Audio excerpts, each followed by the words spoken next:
Now, the one time it will matter is if you had previously called the insurance company and said, "Hey, I have this dead tree outside."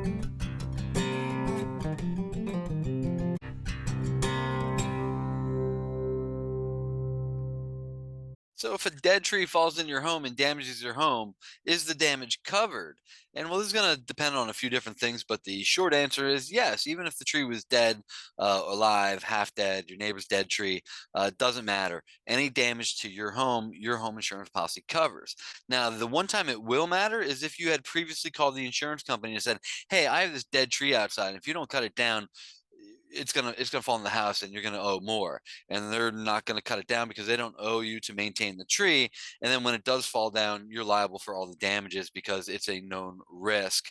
So when a tree, alive or dead, does fall into your home, it now adds a little bit of special circumstance that most people don't understand, and that revolves around the debris removal.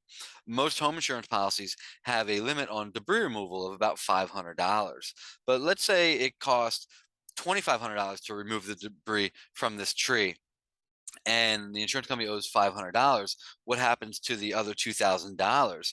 Well, that $2,000 that you pay out in debris to the tree guy is your deductible, so you would not owe it to the contractor on the rebuild. And a lot of homeowners, unfortunately, don't understand this little nuance of homeowners insurance claims and end up paying a deductible twice.